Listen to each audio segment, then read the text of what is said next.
ఇక మనం కాంగ్రెస్ పార్టీని గెలిపించుకున్నది ఎందుకంటే చెప్పుతోనే కొట్టిపించుకునేది. అందుకే కాంగ్రెస్ పార్టీని గెలిపించుకున్నది చెప్పుతోనే కొట్టిపించుకునేది. అందుకు రైతు బంధు అడిగితే చెప్పుతోనే కొడతా అంటారు కాంగ్రెస్ పార్టీ వాళ్ళు. ఇది ఎక్కడి న్యాయం చెప్పండి? ఇది ఎక్కడి న్యాయం? ఇక ఇంకొకటి, రేవంత్ రెడ్డిని ముఖ్యంగా గెలిపించడానికి కారణం కూడా ఈ 3 రంగుల జెండా ఉందా? అబ్బాబ్బాబ్బా, రేవంత్ రెడ్డి 3 రంగుల జెండ లెక్క సింగమోలే కదులుతుండు. ఈ పాట ఏంది? ఆ సింగమోలే కదులుతుండు. ఈ పాటతోనే మొత్తం లేచిపోయిండు. 3 రంగుల జెండా ఎత్తి సింగమోలే కదులుతుండు, అక్కడ కాంగ్రెసు సూర్యుడు, ఇక్కడ కాంగ్రెసు సూర్యుడు. ఇప్పుడు చల్లబడిపోయింది. ఇక ఏం లేదు. ఇప్పుడు ఇక సింగం లేదు, పులి లేదు, ఏది లేదు. ఇక అప్పుడు మైకు పట్టుకొని ఏడ సభ పెట్టినా ఆ సభలో గడి గోడలు కూలగొడతా, ఈ పని చేస్తా, ఆ పని చేస్తా, కేసీఆర్ను జైలుకు పంపుతా, కుటుంబాన్ని మొత్తం తీసేస్తా, ఏరేస్తా, పారేస్తా, ఇవన్నీ మాట్లాడినోడు ఇలా సైలెంట్ అయిపోయాడు రేవంత్ అన్న. ఏం చేయాలో తెలియలేనటువంటి పరిస్థితి ఏర్పడింది. రాష్ట్రంలో ఏం చేయట్లేదు. ఇక ధాన్యమేది వేలం ఎట్లా? ధాన్యమేది వేలం ఎట్లా? చాలా మిల్లుల్లో యాసంగి ధాన్యం లేదని క్షేత్రస్థాయిలో తనిఖీలో వెల్లడైపోయింది. చాలా మిల్లులల్లో ధాన్యం లేదని క్షేత్రస్థాయిలలో వెల్లడైపోయిందంట. 2022-23 రబీ ధాన్యం వేలం వేయాలని తాజాగా సర్కారు నిర్ణయం. కానీ ఇప్పటికే ఆడించి బియ్యాన్ని అమ్మేసుకున్న మిల్లర్లు. 2022-23 రబీ ధాన్యం వేలం వేయాలని తాజాగా సర్కారు నిర్ణయిస్తే ఆల్రెడీ వీటిని పట్టించేసి ఆయనతో మిల్లర్లు తీసుకుపోయినరట, అమ్ముకున్నారట. ఇంకా తమ మిల్లుల్లోనే ఉన్నట్టు సర్కారుకు లెక్కలు చూపిన తీరు, ఎక్కువ ధరకు అమ్మేసుకున్నటువంటి ప్రభుత్వానికి తక్కువ చెల్లించేలా ప్రయత్నం. ఇందుకోసం గత సర్కారు హయాంలో ధాన్యం కొనుగోలుకు టెండర్లు వేసిన వైనం, గత టెండర్ల ప్రక్రియను రద్దు చేసిన కొత్త సర్కారు. ఇక మిల్లుల్లో తనిఖీలు, కేసులు నమోదు.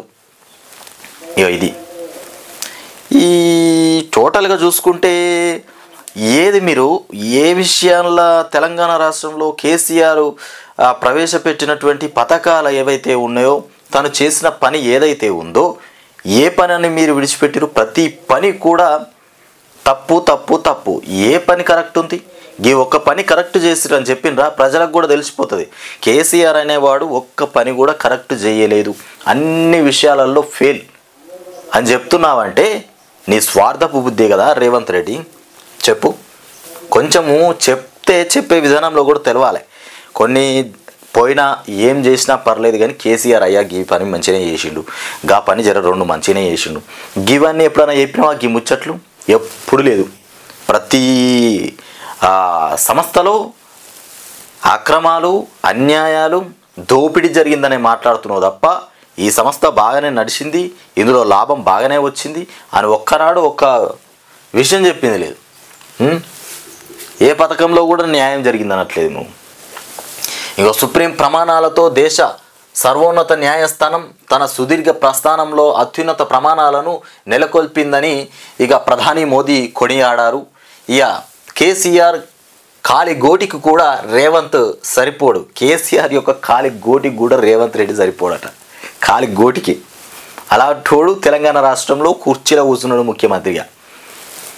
ఇక 3 ఫీట్లు లేనోడు కూడా కేసీఆర్ను 100 మీటర్ల లోతుకు తొక్కుతాడట. ఈ బుడ్డర ఖాన్తో ఏమీ కాదు అని BRS KTR president, Sircilla MLA KTR CM Revanth రెడ్డిని ఉద్దేశించి విమర్శించి 3 అడుగులు ఇది ఇగో బుడ్డనకాన్ లెక్కున్నావు, 3 అడుగుల మనిషివి నువ్వు. ఈ 3 అడుగుల మనిషితోని ఏం కాదు, 100 మీటర్ల లోతు దోవి కేసీఆర్ను పాదపెడతా అని చెప్పిన మాటలు కళ్ళబొల్లు కబుర్లు మాట్లాడ బంజేయి బిడ్డ, నీతో ఏం కాదు. కేసీఆర్ కాలు గోటికి కూడా సరిపోవని చెప్తున్నటువంటి కేటీఆర్. ఇక నర్సింగ్ ఆఫీసర్స్ ఫలితాలు విడుదల. నర్సింగ్ ఆఫీసర్స్ యొక్క ఫలితాలు విడుదలనంట. సీఎం రేవంత్తో ప్రకాష్ గౌడ్ భేటీ. ఇక బీఆర్ఎస్ రాజేంద్రనగర్ ఎమ్మెల్యే ప్రకాష్ గౌడ్ ఆదివారం ముఖ్యమంత్రి యనుమల రేవంత్ రెడ్డిని కలిశారు. ఇక దీంతో ప్రకాష్ గౌడ్ కాంగ్రెస్ పార్టీలో చేరుతున్నారని ప్రచారం జరిగింది. అయితే దీన్ని ప్రకాష్ గౌడ్ ఖండించారు. చూసినా, ఇక్కడ ప్రకాష్ గౌడ్ అనే ఎమ్మెల్యే రాజేంద్రనగర్ ఎమ్మెల్యే రేవంత్ రెడ్డితో కలిసినంత మాత్రాన కాంగ్రెస్ పార్టీలోకి పోతుండని ప్రచారం జరిపిండ్రు. మొన్న కొత్త ప్రభాకర్ రెడ్డి మిగతా ఇంకో 3 ఎమ్మెల్యేలు కలిస్తే కూడా కాంగ్రెస్లోకి పోతుండని ప్రచారం అయితే చేసిండ్రు. ఇవన్నీ తప్పుడు మాటలు, తప్పుడు ప్రచారాలు. ఇవన్నీ ఎవరు నమ్మొద్దు. అంటే కాంగ్రెస్ పార్టీ ఇక రేపో ఎల్లుండో విడిపోయి ఇచ్చుకపోయేటువంటి పరిస్థితి అయితే ఎన్నుకున్నది. ఖచ్చితంగా అది మన కుక్కలు చింపిన ఇస్తరాకైతే అవుతుంది తప్పకుండా. అది ఎంపీ ఎలక్షన్లు అయిపోగానే ఆ పరిస్థితి వస్తుంది తప్పకుండా. దానికి ఖతం అయిపోతుంది. దానికి ఇక కుల గణనకు చట్టబద్ధత, రాష్ట్ర ప్రభుత్వ కీలక నిర్ణయం. వచ్చే అసెంబ్లీ బడ్జెట్ సమావేశాల్లోనే బిల్లు. ఇక మంత్రి పొన్నంకు ముసాయిదా తయారీ బాధ్యత. ఇక బడ్జెట్ సమావేశాల తర్వాత కుల గణన ప్రక్రియ ప్రారంభం. ఇక త్వరలో బీహార్, కర్ణాటకకు అధ్యయన బృందాలు. ఈ కుల గణన ఏదైతే ఉందో వచ్చే బడ్జెట్ సమావేశాల్లో వాటి కోసం బిల్లు పెడతాం, కుల గణనను ఏర్పాటు చేస్తామని చెప్తుండ్రు. ఇది కొత్త ప్రభుత్వం, రాష్ట్ర ప్రభుత్వం కీలక నిర్ణయం తీసుకుందంట. ఈ 700కు పైగా కులాల ఉపకులాలు, 700కు పైగానే కులాలు ఉపకులాలు ఉన్నాయట. ఇక బాబు ప్రసంగానికి కుర్చీలే అతిథులు. నెల్లూరు నగరంలో కర్నూలు జిల్లా పత్తికొండలో టీడీపీ ఆదివారం నిర్వహించినటువంటి రా కదిలి రా సభలు జనం లేక వెలవెలబోయినటువంటి దృశ్యాలు. పాపం చంద్రబాబు నాయుడు పెట్టిన జిల్లా పత్తికొండలో, నెల్లూరులో ఒక్కరు కూడా రాలేదంట. అక్కడికి మొత్తం ఖాళీ కుర్చీలే ఉన్నాయి. చంద్రబాబు నాయుడు యొక్క సభకి మొత్తం ఖాళీ కుర్చీలే ఉన్నాయి, అక్కడ ఎవ్వరు రాలే. ఇక ఘోర రోడ్డు ప్రమాదం, 5గురు మృతి. ఇక డ్రైవర్ నిద్రమత్తుతో అదుపు తప్పిన కారు ఢీ కొట్టినటువంటి లారీ. ఇక ఒకరి పరిస్థితి విషమం. ఇక మృతుల్లో ఓ మహిళ, 2 చిన్నారులు. నల్గొండ జిల్లా మిర్యాలగూడ వద్ద జరిగినటువంటి ఇదొక దుర్ఘటన. ఇక 5 లక్షలు ఇస్తే విద్యానిధి మీదే, 5 లక్షలు ఇస్తే విద్యానిధి మీదే. ఇక మధ్యవర్తుల మాయ. ఇక నిధులు మంజూరు చేయిస్తామంటూ విద్యార్థుల తల్లిదండ్రులకు ఎర. 5 లక్షల నుంచి 10 లక్షల వరకు ఇక కమిషన్ డిమాండ్ చేస్తుందంట. 5 లక్షలు ఇస్తే విద్యానిధి మీదే. ఇక అంటే ధ్రువపత్రాల పరిశీలన, తుది జాబితా విడుదల తర్వాత మాయ మాటలు. ఇక అడ్వాన్సులు తీసుకునే అదృశ్యం. అర్హతలన్నీ ఉండి ఎంపికైన తర్వాత తమ వల్లే మంజూరైందంటూ ఇక వసూలు కూడా చేస్తున్నటువంటి అంశం. ఇక ఈ విధంగా ఉంది దందా. ఇక వరంగల్ జిల్లాకు చెందిన మురిపాల సిద్ధార్థ్ ఎంఎస్ కోసం అమెరికాకు వెళ్ళాలనుకుంటున్నాడు. ఇక బీటెక్లో మంచి మార్కులు రావడంతో విదేశీ విద్యానిధి పథకం కింద దరఖాస్తు చేసుకున్నాడు. అయితే ఓ మధ్యవర్తి ఈ పథకం కింద 20 లక్షలు ఆర్థిక సాయం అందేలా చూస్తామని, అందుకు ప్రతిఫలంగా 5 లక్షలు ఇవ్వాలంటూ బేరాలాడాడు. ఇక ఆర్థిక సాయంపై ఆశతో సిద్ధార్థ్ తండ్రి ఒప్పుకున్నాడు. ఇక 1 లక్ష కూడా ఇచ్చాడు. ఇక ధ్రువపత్ర పరిశీలన సమయంలో అధికారులు సిద్ధార్థ్ తండ్రిని పిలిచి మంచి మార్కులు, ఉత్తమ స్కోర్ ఉండడంతో మీ కుమారుడు తప్పకుండా ఎంపికవుతాడని చెప్పాడు. ఇక ఈ క్రమంలో ఎంపికైన సిద్ధార్థ్ అమెరికా వెళ్ళి చదువు కొనసాగిస్తున్నాడు. అయితే ఎంఎస్ కోర్సులో చేరిన తర్వాత అడ్మిషన్ సర్టిఫికేట్, ధ్రువపత్రాలను సమర్పించాలని ఇక సిద్ధార్థ్ తండ్రికి అధికారులు ఫోన్ చేశారు. దీంతో ధ్రువపత్రాలను సమర్పించిన ఆయన మధ్యవర్తి విషయాన్ని వెల్లడించారు. అధికారులు ఇక ఫిర్యాదు ఇవ్వాలని చెప్పడంతో లేఖ ఇచ్చాడు. కానీ మధ్యవర్తి ఫోన్ నంబర్ పనిచేయకపోవడంతో అధికారులు చర్యలు తీసుకోలేదు. ఇక మధ్యవర్తి మాటలు విని తాను మోసపోయినట్లు చివరకు సిద్ధార్థ్ తండ్రి గుర్తించాడు. ఇక ఈ విధంగా బై మిస్లా డబ్బులు తీసుకొని ఇంత బయట దేశాలకి వెళ్ళడానికి పథకం కింద ఇది దరఖాస్తు చేసుకున్నటువంటి, అయితే ఓ మధ్యవర్తి ఇక డబ్బులు తీసుకొని చదువుకోవడానికి, దేశం పోవడానికి ధ్రువపత్రాలు. సిద్ధార్థ్ ఇక చూసాం కదా. ఇక ఈ రకంగా అన్యాయాలు జరుగుతున్నాయి. పుసుక్కన ఆయన ఏదో ఆయన ఎంపిక అయిందట, బయటకు వెళ్ళడానికి, బయట దేశాల్లో చదువుకోవడానికి ఎంపిక అయిపోతే అది నా వాళ్ళనే వచ్చేసింది అని అతడు 20 లక్షల రూపాయలు, అంటే నువ్వు బయటకు వెళ్ళి చదువుకోవాలంటే ప్రభుత్వం నుండి సహాయం 20 లక్షల రూపాయలు ఇప్పిస్తామని చెప్పేసి అదొక పథకం ఉంటుంది. దాని కింద 20 లక్షలు మీకు వచ్చేలా నేను చేస్తానని చెప్పి ఆయన దగ్గర 5 లక్షలకు మాట్లాడుకొని 1 లక్ష రూపాయలు తీసుకున్నాడట.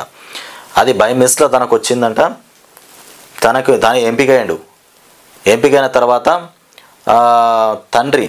ఎంపికైన తర్వాత తండ్రికి అధికారులు ఫోన్ చేసిండ్రట. ఫోన్ చేసి మీ అబ్బాయి ఎంపిక అయిపోయింది కదా, ఇక మీరు రండి, మీ అబ్బాయి పత్రాలు తీసుకొని రండి అని చెప్పగానే తీసుకొని పోగానే ఈ మధ్యవర్తి విషయం చెప్పిండట. ఏది నేను ఇట్లా 5 లక్షలు ఒప్పుకున్నా, ఆయనకి ఇవ్వాలి కదా అని మాట్లాడితే తర్వాత అదంతా అబద్ధం, తనను పట్టేసుకుందామనే ఆలోచనలో అధికారులు దిగిరు రంగంలోకి. ఇట్లా మోసాలు జరుగుతున్నాయట. ఇక ఇంద్రవెల్లి నుంచి కాంగ్రెస్ రణబేరి 12 లోక్సభ స్థానాల్లో గెలిపే టార్గెట్. ఇక టీపీసీసీ చీఫ్ హోదాలో రేవంత్ రెడ్డి ఇక ప్రణాళికలు. వచ్చే నెల 2న ఇంద్రవెల్లి సభలో కార్యాచరణ షురు. ఇక తర్వాత నియోజకవర్గాల్లో పర్యటన. ఆపై హైదరాబాద్ సభ నోటిఫికేషన్కు ముందే మరో 2 గ్యారెంటీల అమలు కూడా చేయబోతున్నామని చెప్తున్నారు. మొత్తానికి ఇంద్రవెల్లి నుంచి కాంగ్రెస్ రణబేరి ప్రారంభం కాబోతుంది. ఇక 12న లోక్సభ స్థానాల్లో గెలిపే టార్గెట్గా 12 లోక్సభ స్థానాలు గెలిపే టార్గెట్గా ఈ ర్యాలీ నిర్వహించబోతున్నారు, పర్యటన చేయబోతుంట. ఇక నిధుల పేరుతో నిలిచిన ఆర్ఆర్ఆర్, ఇక భూసేకరణ పరిహారంలో వాటా, ఇక నిధులు విడుదల చేయని రాష్ట్ర సర్కారు. ఇక దీనితో రీజనల్ రింగ్ రోడ్డుకు జాతీయ రహదారి నంబర్ కేటాయించినటువంటి కేంద్రం, అది లేకుంటే పర్యావరణ అనుకూలతకు దరఖాస్తు చేయలేని పరిస్థితి. ఇక నిలిచిపోయిన రహదారి పనులు లోక్సభ ఎన్నికల కోడ్ వచ్చేలోగా ఇక తేలకుంటే మరింత కూడా జాప్యం జరుగుతుందని మాట్లాడుతున్నటువంటి అంశం. ఇక కూటమి మారిన నితీష్, మొత్తానికి కాంగ్రెస్ కూటమి నుండి మారిపోయినటువంటి నితీష్ నిన్ననే చెప్పిండు ప్రమాణ స్వీకారం చేస్తాం, కాంగ్రెస్కు బాయ్ బాయ్ చెప్తామని. ఇక బీహార్ సీఎంగా నితీష్ కుమార్తో ప్రమాణ స్వీకారం చేస్తున్న గవర్నర్ రాజేంద్ర అర్లేకర్. ఇక ఇండియా కూటమికి జేడీయూ గుడ్ బై, బీజేపీతో దోస్తీ. ఇక బీహార్ సీఎంగా ఉదయం రాజీనామా, సాయంత్రం మళ్ళీ ప్రమాణం చేసిండ్రు. ఇది కథ. ఈ బీహార్లో మహాగఠబంధన్ సంకీర్ణం నుంచి నిష్క్రమణ, ఎన్డీఏలో చేరిన బీజేపీతో కలిసి మళ్ళీ ప్రభుత్వం ఏర్పాటు, ముఖ్యమంత్రిగా రికార్డు స్థాయిలో 9వసారి పగ్గాలు, 2 బీజేపీ నేతలకు డిప్యూటీ సీఎం పదవులు. ఇక ఒక్క రోజులో వేగంగా మారిపోయిన పరిణామాలు. ఇక నితీష్ చర్యపై బగ్గుమన్న కాంగ్రెస్, ఆర్జేడీ వామపక్షాలు. ఆయన ఊసరవెల్లి నైజాన్ని చాటుకున్నారని ధ్వజమెత్తుతున్నారు. ఊసరవెల్లి నైజం ఏమున్నది? ఊసరవెల్లి నైజం శాతగాక మాట్లాడేటువంటి మాటలు ఇవి. ఊసరవెల్లి నైజం అంటే ఏంది? తను ఇష్టమున్న పార్టీలకు పోతాడు, ఇష్టమున్న పార్టీలకు వెళ్ళి సేవ చేస్తాడు. మీరేంది మాట్లాడేది? మీరు చేసేటువంటి ద్రోహాలు కూడా మస్తుగా ఉంటాయి కాంగ్రెస్ వాళ్ళకి, వాటికి ఏం లేదు. ఇంకా ఇప్పుడు ఊసరవెల్లి నైజం అంట పాపం నితీష్ది. ఇక ఫిబ్రవరి 2వ వారంలో బడ్జెట్ సమావేశాలు. ఓట్ ఆన్ అకౌంట్ వైపు సర్కారు మొగ్గు. ఇక కుల గణన బిల్లులపై కసరత్తు. సీఎం రేవంత్ రెడ్డిని కలిసిన ప్రకాష్ గౌడ్. ఇక రాజకీయ వర్గాల్లో చర్చాంశనీయం. ఇక పార్టీ మార్పుపై ఊహాగానాలు, అదేమీ లేదని స్పష్టం చేసినటువంటి బారాసా ఎమ్మెల్యే. ఇక నితీష్, ఇది నితీష్ది వార్త. ఇక లీజు భూముల పైన నజర్. లీజు భూములు ఏవైతే ఉన్నాయో వాటిపైన నజర్. ఇక రాబందుల పెంపు దిశగా సర్కారు అడుగులు. రాబడుల పెంపు దిశగా సర్కారు అడుగులు వేస్తుంది. లీజ్ భూములపైన నజర్ పెట్టింది, లీజుకు తీసుకున్నటువంటి. ఇక రాబడులను పెంచుకోవడంలో భాగంగా అందుబాటులో ఉన్నటువంటి వనరుల జాబితాలను ప్రభుత్వం సేకరిస్తోంది. రెవెన్యూ శాఖ నుంచి భూముల లీజు ద్వారా రావాల్సినటువంటి రాబడిని దృష్టి సారించింది. ఇక భూములను లీజుకు తీసుకుని చెల్లింపులు చేయని వారు వాటి ప్రస్తుత పరిస్థితిపై ఆరా తీస్తోంది. ఇక బడ్జెట్ ప్రతిపాదనలపైన చర్చ సందర్భంగా ఉప ముఖ్యమంత్రి బట్టి విక్రమార్క ఈ అంశంపై రెవెన్యూ శాఖలో చర్చించారు. ఈ గడువు ముగిసిన లీజు భూముల లెక్కలు తీయాలని సూచించారు. మొత్తానికి లీజుకు తీసుకున్నటువంటి భూములు ఏవైతే ఉన్నాయో వాటి నుండి రాబడి గుంజుకోవడానికి నజర్ పెట్టిందంట. ఇక రెవెన్యూ శాఖ ఉన్న ప్రధానమైనటువంటి రాబడుల్లో భూముల లీజు ఒకటి. 1935 నుంచి లీజులు కొనసాగుతున్నాయి. గరిష్టంగా 30 ఏళ్లకు లీజు తీసుకున్నటువంటి భూములకు అనుమతులు పొడిగించుకుంటూ పోతున్నారు. ఇక ఉమ్మడి రాష్ట్రంలో తెలంగాణ ఏర్పడయ్యాక కూడా పలు విస్తీర్ణాలకు పొడిగింపులు ఇచ్చారు.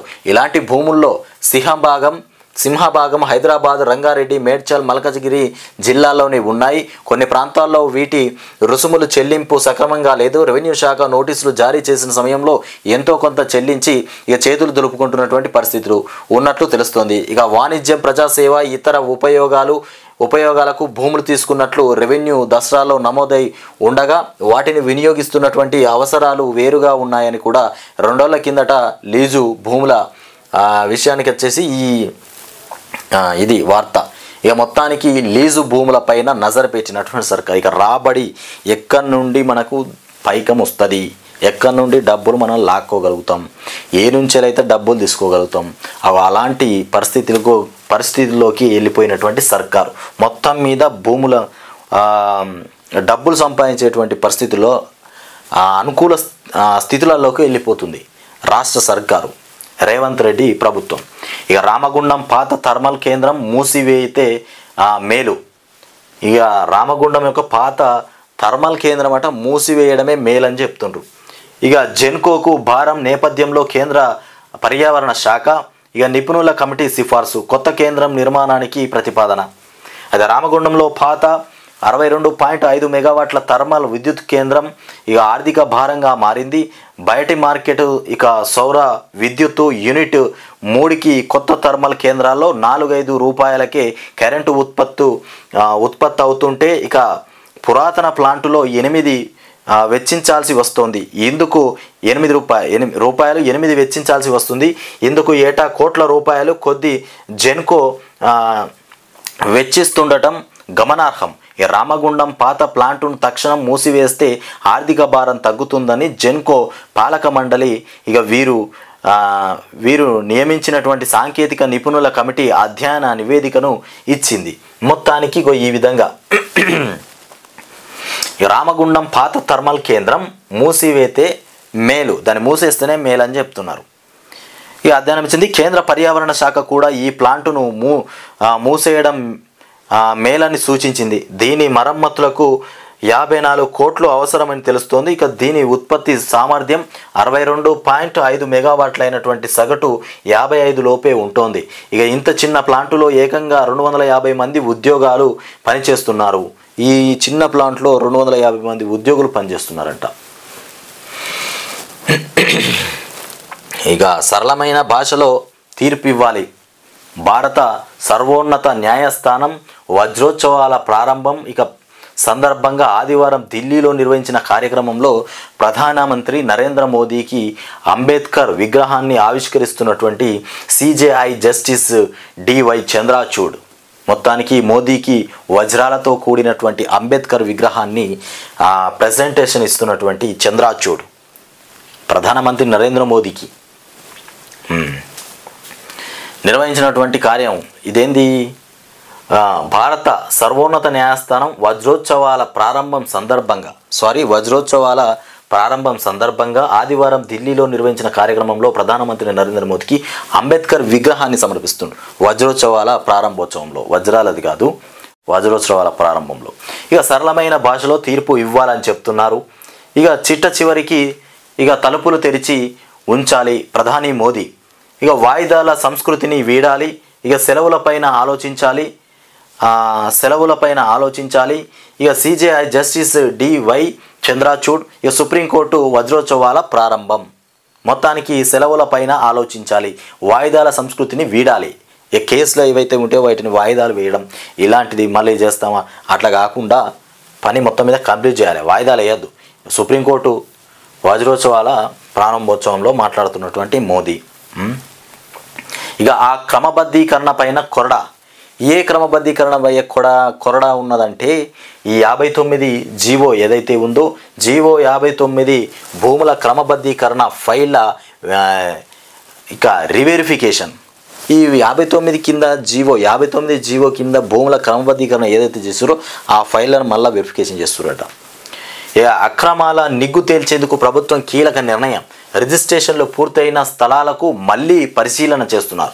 వీటిలో నిర్మాణాలకు అనుమతులు ఇవ్వొద్దని ఆదేశం. ఇక ఫీజులు చెల్లించని వాటికి కన్వేయన్స్ డీడ్ల నిలిపివేత. ఇక సుమారు 1000 ఫైళ్ళ రిజిస్ట్రేషన్కు బ్రేక్ పడింది. మొత్తానికి ఒక 1000 ఫైళ్ళ దాకా బ్రేక్ పడేసిండ్రు. ఇక సీఎం రేవంత్ ఆదేశాలతో రంగంలోకి దిగిన రెవెన్యూ శాఖ నిర్మాణాలు లేకున్నా ఉన్నట్లు చూపడమే ప్రధాన అక్రమం. ఇక శాటిలైట్ మ్యాప్ల సాయంతో పరిశీలించి చర్యలు తీసుకుంటామని కూడా చెప్తున్నారు. మొత్తానికి క్షుణ్ణంగా పరిశీలనలు జరుగుతున్నాయి. ఇక ప్రభుత్వ భూముల క్రమబద్ధీకరణ పేరుతో చోటు చేసుకున్నటువంటి అక్రమాలపై రాష్ట్ర ప్రభుత్వం తీవ్రంగా స్పందించింది. 59 జీవో ఏదైతే ఉందో దాంట్లో అక్రమంగా ప్రభుత్వ భూములను ఆక్రమించుకున్నారని, దాంట్లో లేఅవుట్లు బంద్ చేసి కట్టడాలు దాంట్లో ఏదైనా కట్టుకోవడము, కన్స్ట్రక్షన్ చేయడము, ఇట్లాంటి అన్నీ బంద్ చేసిందంట ప్రభుత్వం. ఏ పని కూడా చేయకుండా వాటిని మళ్ళీ ఒకసారి పరిశీలన చేసి ఇప్పటికే సుమారు 1000 ఫైళ్ళ రిజిస్ట్రేషన్కు బ్రేక్ పడింది. 1000 ఫైళ్ళ దాకా బ్రేక్ పడిందట. ఇక బడ్జెట్ సమావేశాల్లోనే కులగణన తీర్మానం. ఇక సీఎంతో బీఆర్ఎస్ ఎమ్మెల్యే ప్రకాష్ గౌడ్ భేటీ, ఇది చూసిన వార్తనే. ఇక గ్రామానికో రెవెన్యూ ఉద్యోగి, మళ్ళీ వీఆర్ఓ వీఆర్ఏలు. పీకేసినగా కేసీఆర్ వీకేసిన వీఆర్ఓ వీఆర్ఏలను మళ్ళీ తీసుకొచ్చి పెడదామంటారు. ఇక ఇప్పుడు వీఆర్ఓ వీఆర్ఏలను మళ్ళీ తీసుకొచ్చి పెడితే మళ్ళీ భాగవతం ఎట్లుంటుంది?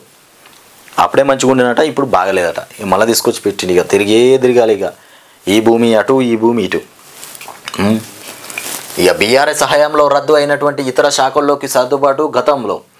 గతంలో ప్రభుత్వం ప్రజల మధ్య వారధులుగా సేవలు, ఇక 100 ఏళ్ల భూములు కాపాడిన రెవెన్యూ ఉద్యోగులు ఇక పునరుద్ధరిస్తామని ఇప్పటికే స్పష్టం చేసిన ప్రభుత్వం. ఇక పెద్దల తప్పులు బయటపడతాయనేటువంటి రెవెన్యూ విచ్ఛిన్నం, ఇక సంస్కరణల పేరుతో ఇచ్చిన ధరణి ఓ తప్పుడుల తడకనట. ఇక పోర్టల్లోని లొసుగులతో సర్కారు భూముల మాయమైపోతున్నాయి. ఇక బీఆర్ఎస్ తొత్తులకు కట్టబెట్టినటువంటి వాటిని పేదలకు ఇస్తాం, ప్రతి ఉద్యోగికి 5వ తేదీలోపే జీతం పడేలా చర్యలు తీసుకుంటాం. బీఆర్ఎస్ తొత్తులకు కట్టబెట్టిన భూములన్నీ పేదలకు అందిస్తాం, ఇక వాళ్ళకి 5 లోపే జీతం కూడా వేస్తామంటారు. 5 లోపే జీతాలు వేస్తారట. ఇక రెవెన్యూ మంత్రి పొంగులేటి శ్రీనివాసరెడ్డి వ్యాఖ్యలు చేస్తుండ్రు. ఇక డిప్యూటీ కలెక్టర్లు, తహసీల్దార్ల సంఘం డైరీ, ఇక క్యాలెండర్లను కూడా ఆవిష్కరించినామని చెప్తున్నారు. ఇక కేటీఆర్ ఏమంటుండు, రేవంత్ రెడ్డి కేసీఆర్ కాలి గోటికి కూడా సరిపోయినటువంటి రేవంత్ రెడ్డి నీ ఇష్టం ఉన్నట్టు మాట్లాడుతున్నావు కేసీఆర్ గురించి అని చెప్తాడు. ఇక సిఐకి బేడీలు, ప్రేమ్ కుమార్ ఫైల్. ఇక బోధన్ మాజీ ఎమ్మెల్యే కుమారుడి కేసులో అరెస్టు. ఇక ఎమ్మెల్యే అనుచరుడు కూడా ఇక ప్రజాభవన్ వద్ద కారు బీభత్సం కేసులో పురోగతి. నిందితుడు పారిపోయేందుకు సహకరించినటువంటి ప్రేమ్ కుమార్, త్వరలో మరో సిఐ కూడా అరెస్టు. ఇక నితీష్ 9వ ప్రమాణ స్వీకారం. 9వ ఏంది ఇది? బీజేపీకి 2 డిప్యూటీ సీఎం పదవుల ప్రమాణ స్వీకారం హాజరైన నడ్డా. ఇక బీహార్ సీఎంగా ప్రమాణం చేస్తున్న నితీష్ 9వ ప్రమాణ స్వీకారం చేస్తున్నారు. గ్రేటే. ఇక పంచాయతీలో ప్రత్యేక పాలన మొదలైపోయింది. పంచాయతీలలో ప్రత్యేక పాలన వచ్చేసింది. గ్రామ పంచాయతీలలో సర్పంచ్ల పని కథం. 12,769 గ్రామాలకు అధికారుల నియామకం. నేడో రేపో ఆదేశాలు జారీ.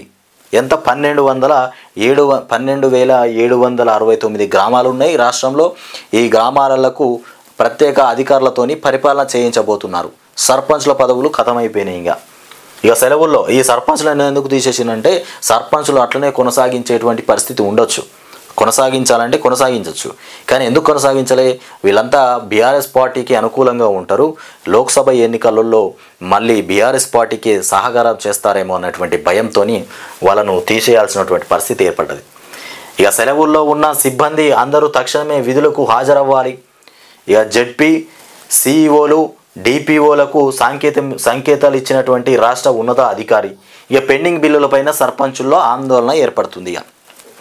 ఇవి ఇట్లా పెట్టేవరకు పెండింగ్ బిల్లులు ఉంటాయి కదా, అవి రాకపోయేసరికి ఆందోళన. గ్రామ పంచాయతీలో ప్రత్యేక అధికారుల పాలన ప్రారంభం కానుంది. సర్పంచుల పదవీ కాలం ఫిబ్రవరి 1తో ముగియడుండడంతో ఇకపై పాలన బాధ్యతలను అధికారులు చేపట్టనున్నారు. పంచాయతీ ఎన్నికల నిర్వహణ ఇప్పట్లో సాధ్యం కాని కారణంగా 12,769 గ్రామాలకు ప్రత్యేక అధికారులను నియమించాలని ప్రభుత్వం నిర్ణయించింది. ఈ మేరకు జిల్లాల వారీగా మొత్తానికి కేటాయిస్తున్నారట. ఇక సర్పంచ్ల పదవి కాలాన్ని పొడిగించాలి. పెండింగ్ బిల్లుల్ని 2లోగా ఇవ్వాలి. లేని పక్షంలో పంచాయతీలకు తాళం వేసి నిరాహార దీక్షలు. ఇక బిల్లులు ఇస్తే కాంగ్రెస్కు మద్దతు. తెలంగాణ సర్పంచ్ల సంఘం. ఇది తెలంగాణలో సర్పంచ్ సంఘం ఏం చెప్తుందంటే, ఒకవేళ మా బిల్లులు కేటాయించకపోయినా, మా సర్పంచ్ల పదవులు పోయినా మేము గ్రామ పంచాయతీలకు తాళం వేసి నిరసన వ్యక్తం చేస్తామని చెప్తున్నారు.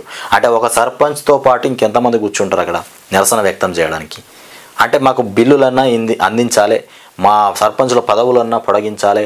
ఇగో ఇలాంటి నినాదాలతోని సర్పంచుల సంఘం, తెలంగాణ సర్పంచుల సంఘం మాట్లాడుతుంది. 6,956 మంది స్టాఫ్ నర్సులు, 6,956 మంది స్టాఫ్ నర్సులు. ఇక తుది ఫలితాల విడుదల చేసినటువంటి మెడికల్ బోర్డు 7,094 పోస్టులకు నియామక ప్రక్రియ. ఇక అర్హులైన అభ్యర్థులకే మిగిలిన 138 పోస్టులు. ఇక ఫైనల్ మెరిట్ లిస్ట్, ఇక సెలక్షన్ జాబితా వెల్లడి. రేవంత్ చేతుల మీదుగా నియామక పత్రాలు. మొత్తానికి స్టాఫ్ నర్సుల పోస్టులు వచ్చేసి 6,956 మంది staff నర్సులంట.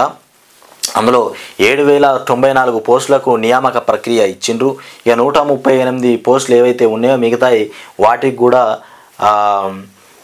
Final merit list selection ఎవరైతే అవుతారో వాళ్ళకి ఇస్తామని చెప్తున్నారు. ఇవన్నీ రేవంత్ చేతుల మీదుగానే వాళ్ళను నియమిస్తామని కూడా చెప్తున్నారు. ఇది సాక్షి దినపత్రిక, మన ఆంధ్రజ్యోతిలో వచ్చినటువంటి వార్త. ఇక వెలుగు దినపత్రికలో చూద్దాం.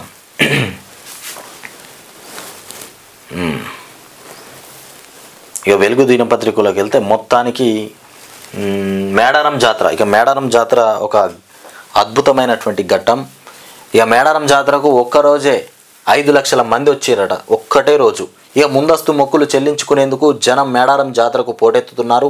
ఆదివారం ఒక్కరోజే 5 లక్షల మందికి పైగా తరలి వచ్చారు. ఇక గద్దెలకు తాళాలు వేయడంతో దూరం నుంచే మొక్కులు చెల్లించుకుంటున్నారు. ఇక రద్దీ కారణంగా తాడువాయి మేడారం రూట్లో 4 కిలోమీటర్ల మేర ట్రాఫిక్ జామ్ అయిపోయింది.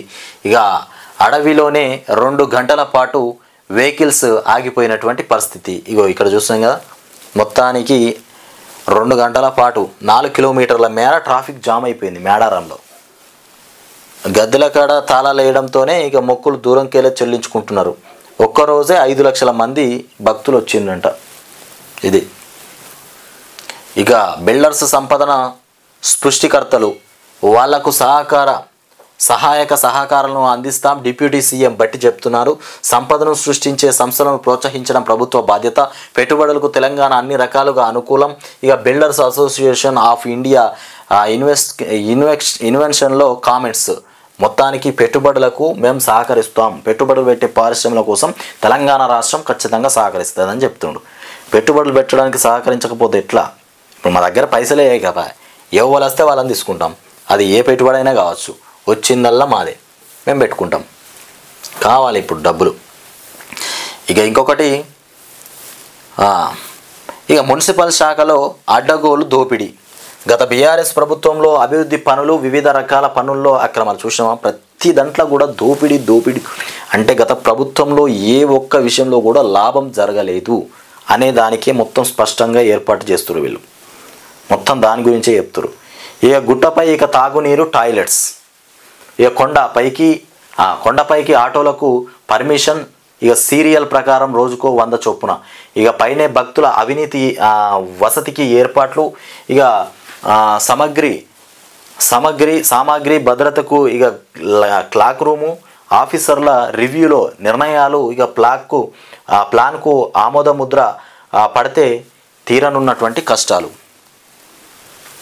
ఇక కేటీఆర్ ఇలాకాలో అవిశ్వాసం. సిరిసిల్ల మున్సిపాలిటీలో బీఆర్ఎస్కు షాక్ ఇచ్చినటువంటి కౌన్సిలర్ అట. ఇక రేవంత్ ప్రజలు ఎన్నుకున్న సీఎం కాదు. రేవంత్ను ప్రజలు ఎన్నుకున్నా కానీ సీఎం కాడు. మేనేజ్మెంట్ కోటాలో పదవి తెచ్చుకున్నాడు. ఇక కేసీఆర్ లేకపోతే తెలంగాణ ఎక్కడిది? సీఎం పదవి ఎక్కడిది? అమిత్ షా చెప్పులు మోసాడు తప్ప సంజయ్ చేసిందేమీ లేదని కామెంట్. ఇక బీహార్ సీఎం మాజీ సిఎస్ సోమేష్ భార్య పేరిట 25 ఎకరాలంట.